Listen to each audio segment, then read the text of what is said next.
set up if another nigga push me better. Get out the way. When you see me going to that trunk, ready to grab that pump, make that shit dump, pump, get out the way. Lazy out in the VIP, holding it down. To get the crystal, me and my niggas pouring the crown. Hicking up about the liquor, I'm controlling it now. I'm holding a pound, that'll leave a hole in the crowd. Blow. Ace in the club, wildin' out. We get it hot off in this bitch, call the firehouse. If a nigga in my way, we gonna stomp him out. Have it looking like we trying to put a fire out. Nigga, catch your breath. You in my way, it's only right that you catch the left. I'm on the edge and you about to push me over the cliff. The ratchet explode, how you leaking all over yourself. Ew. SC, you hear a bunch of niggas tripping, sipping on the Belvedere, wrist, neck, little like a chandelier. I'm in the caddy while you crack up in the cavalier. Yeah. I'm taking over the spot, cocking the Glock. I'm in here calling the shots. I do this shit every weekend if I'm balling or not. I got it on live, believe that the boy don't stop. Nope. I put a hole through you and your crew. When you see me and my niggas that bet the move, please don't make me show and prove. Oh, you know what to do. When you see that Cadillac coming through on them blades with them Carolina blades, bitch, get out the way. Stepping out with my ice on me and my killers trifling. You get end up with your life gone if you don't get out the way. I'm in the club.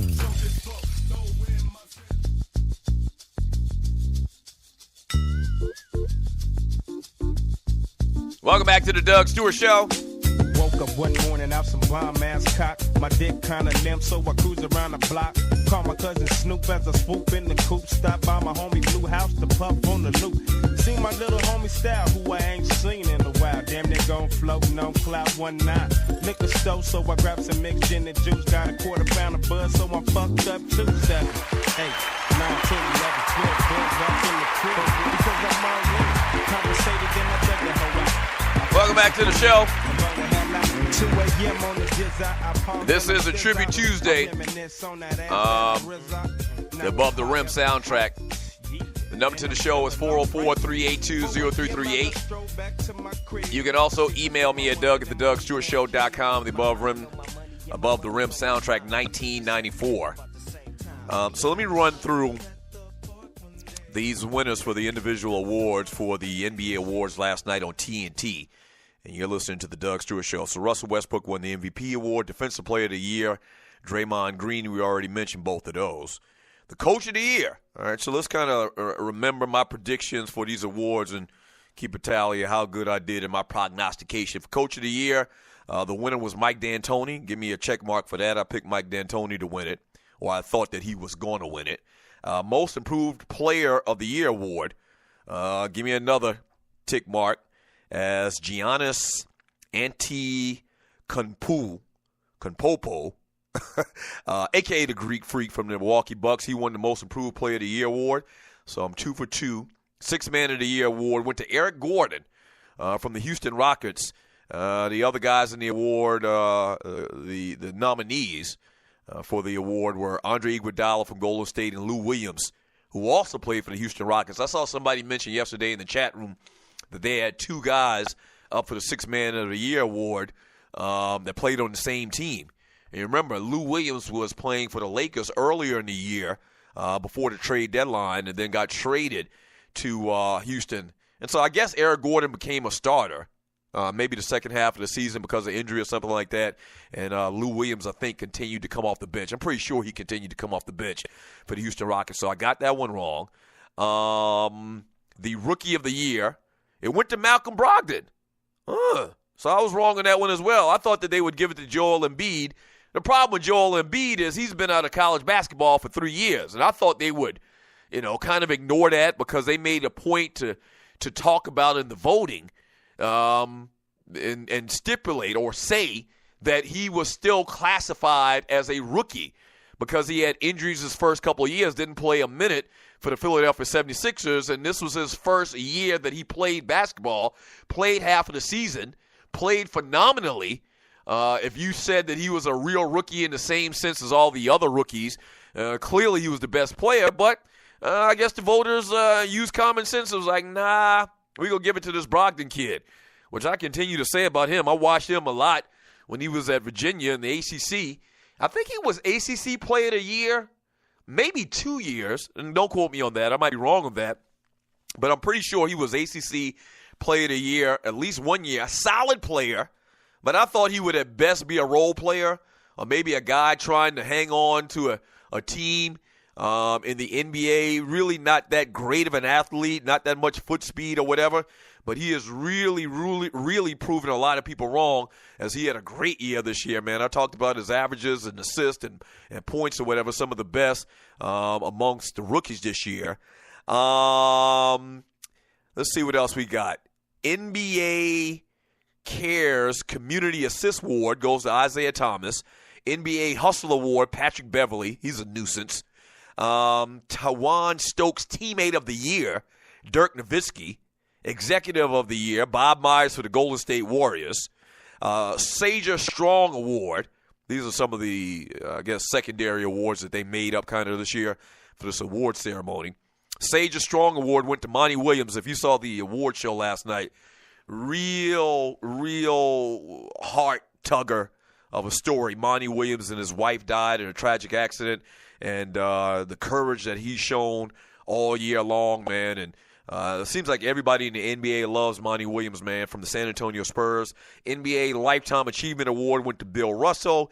NBA Sportsmanship Award goes to Kemba Walker from the Charlotte Hornets. I don't know how they decide something like that, but congratulations. Block of the Year, they even went down to particular plays. Block of the Year went to Kawhi Leonard for the San Antonio Spurs. Assist of the Year, Draymond Green and Steph Curry, Golden State Warriors. Dunk of the Year, Victor Oladipo.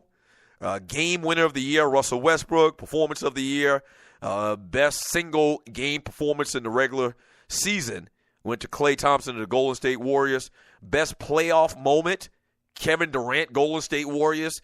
And Best Style, Russell Westbrook of the Oklahoma City Thunder.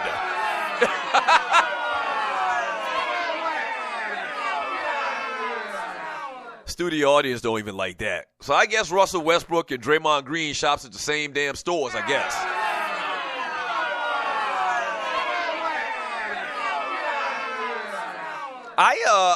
I actually thought last night that Westbrook came up there halfway presentable, as my mama used to say back in the day. Make sure you presentable, boy.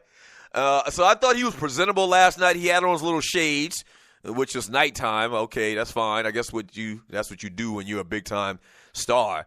But Draymond Green made a big mistake. He made a big mistake. And we're going to clown Draymond Green for the rest of his life for coming up there last night, receiving an award with a suit jacket on, with a dinner jacket on, and shorts. Maybe he didn't know that they were going to actually call him to the stage if he won. He had to have known. When we used to do ESPN, and you're listening to the Doug Stewart Show, when we used to do First Take, every once in a while, Jay Crawford would do the show with shorts on. But he never got up from behind the desk. He never was in a position where you had to go see him. Every once in a while he would do that. Very rarely. He did it like a couple times where we didn't have to at the end go and stand in front of the big monitor or whatever at the end, what we used to do. So he used to be wearing shorts sometimes. And I've seen other hosts on ESPN have on a suit jacket and a tie, and it's because you're just going to see them from the waist on up. You're not going to see them below the waist. And Draymond Green last night made a big mistake. From Fel Pay in the chat room on Spreaker.com, he says, Above the Rim, great movie. Was like the last time I saw Leon in the last major role from Dwayne Martin. Dude is always on B-list movies like Down, Periscope. That's true. The dude, I think his name is Kenny Leon. What was his name in the movie? I can't remember what. Birdie. Was it Birdie? No, Birdie was Tupac's character. I can't remember. Somebody will tell me in the chat room. But yeah, he was kind of like, he wasn't the main character. I think he was still a secondary character, but he had a pretty prominent role in that movie. You're right. From ducking and dodging, LeBron let it be known the regular season doesn't mean anything to him, so they voted accordingly. I think LeBron says that, man, but come on, man. You have to feel some type of way that, you want to be acknowledged for what you do on the floor in your particular sport. So, yeah, at the end of the day, LeBron doesn't care. It's all about winning rings, especially at this point in his career. But LeBron wouldn't be mad if he got an MVP award. I mean, that's just LeBron. Speaking of old man Cuddy, how can you run out of artists to tribute? You haven't tribute one damn Temptation, and that's 7 of them.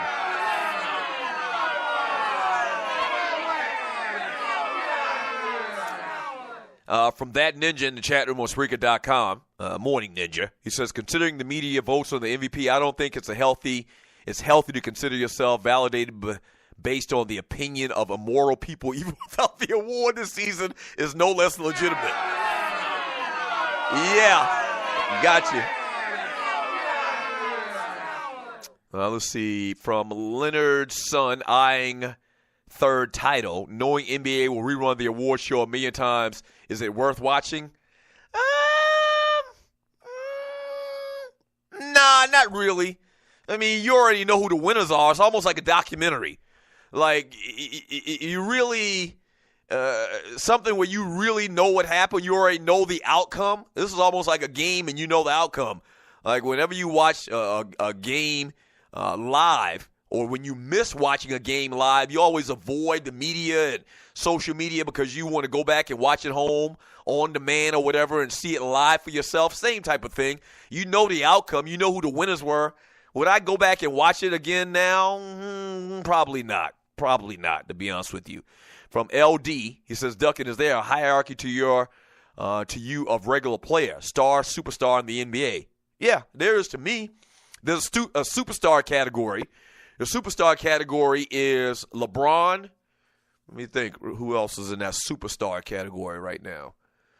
LeBron. Superstar category right now. Right now, probably LeBron. And when I say superstar, and you tell me if you agree or disagree with this, when I think superstar, I'm thinking an all-time great. Like, I think about, putting him in the conversation with one of the greatest players of all times, one of the top few greatest players of all times. So you're talking about superstar. You're talking about Michael Jordan and Kobe Bryant and Dr. J and Hakeem Olajuwon and Magic Johnson.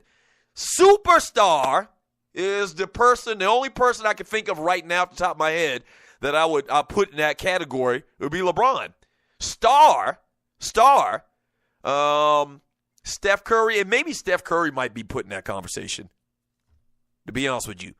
I'm thinking about it a little bit more. Maybe Steph Curry. So Steph Curry, second tier, Steph Curry, Russell Westbrook, James Harden, guys like that. John Wall, guys like that I will put in that category. Superstar, Kobe, LeBron, MJ, Magic. Those are superstars, Depending on how you look at it and your definition of terms or whatever, maybe you say transcendent stars, and you're talking about those particular guys that I just mentioned. And then the superstars are guys that I just mentioned, like, the secondary guys I would say right now in the league, like John Wall and James Harden and Anthony Davis and those guys like that. It's all what your definition of the word means, I guess. But, yeah. There ain't too many superstars. Like, at this rate Steph Curry is going like now, Kevin Durant may be another one. Kevin Durant, yes. Kevin Durant, Steph Curry, at the rate they're going at right now, yes, superstars. All-timers. Guys on deck, possibly. Anthony Davis, James Harden, Russell Westbrook got a couple more years, but they got a lot of work to do, to be considered in that category, in my opinion. When we get back from the break, all we're going to do is read chat, get some of your thoughts on that, and anything else you want to talk about. Sports Talk with Hot Sauce, Texas Pete Hot Sauce, the Doug Stewart Show.